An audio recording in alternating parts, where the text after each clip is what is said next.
Hi guys, ayan, nagsisimula na si Inday. O, diba? Ang dami na. Okay. Hindi pa ako tapos mag-prepare. O, alam na kung ano yan. Ito yung mahirap na niluluto ni Inday. Niluto ni Inday nung nakaraan. Ito na naman. So, ayan, hindi pa ako tapos mag-shredded ng spinach. Karai-rai. Ayan. Hi guys. So, ayan guys, nakapag-start na ako. Sorry, ngayon ko lang na-videohan. Ayan, so, 1.5 cup na chopped onion. And then, 1.5 tablespoon na garlic and ginger na gagawing paste. Ayan. Ayan guys, sinagdag ko na ang shredded spinach. 6 cups of spinach, shredded. Fry ko na yung onion, tapos na din. So, dito na tayo sa mga carrots and spinach. And later, ang tomato. Ayan. Tomato, dito yan sa ating jeris. Dito. So, ito yung mga pang-on top niya, yung mga frying. Pakita ko na to yung dati, pero hindi ko napakita yung pagluluto ko. Kaya ngayon, yan, merong konting chance. Ayan, so, spinach na tayo. Later again, yung sunod na ingredients. So, guys, add na natin ang tomato paste. 1.5 pack ng 135 grams. Ayan, so, mamaya ako nasasaidin yan. Papakita ko muna sa inyo. 1.5. Ayan. And then, yan, stir. So, na-dry na natin yung water ng spinach. Kaya na-add na natin ang tomato paste. Okay. Kailangan natin sa idin to. Bawal mag-aksaya. Mahal ang bilihin.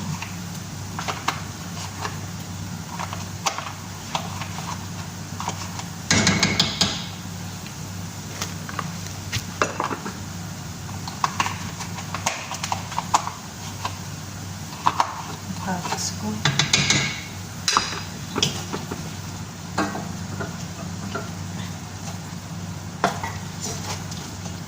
After ng tomato paste, ang ating cubes.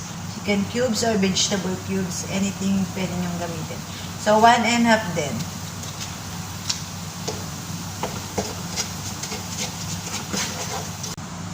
So, guys, na-add ko na yung tomato. Ayan.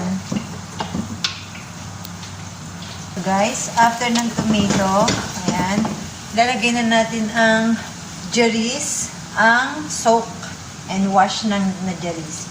So, syempre, hinugasan muna siya bago sinok. Ayan. So, 3 cups to. Syempre, nag-ano na siya. Lumaki na siya. Kaya, ang dami. Ayan, guys. So, ayan. For 2.5 hours na itong iboboil. Dadagdagan natin yan ng, bali, 9 cups ng water. Okay. Hot water.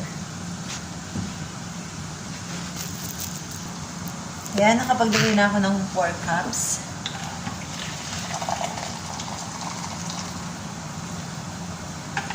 So, 8 cups. So, 1 cup na lang ang kulang.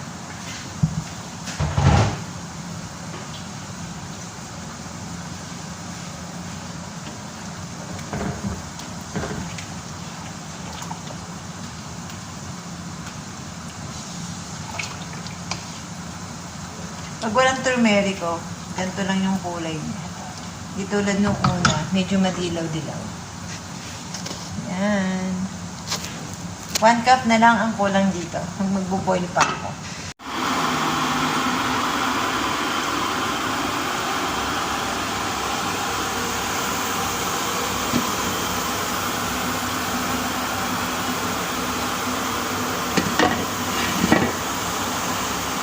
So guys, last na, spinach na lang, ipapry ni Inday. So ayan. Mukha rin siyang madami, pero pag na-fry yan, ako po kakaunti. 2 cups lang yan eh. Ayan. So natapos ko na yung carrots and onion. Para sa on top ng ating veggie jeris. Hi guys, ayan, paluto na ang ating veggie jeris. So, iba yung kulay ngayon kasi wala siyang turmeric. Ayan, kaya mas dark siya. Ayan. Okay. Konting oras na lang yan. Okay na siya. Pero naka-low fire pa rin. At keep ng halo lang kasi naninikit sa ilalim.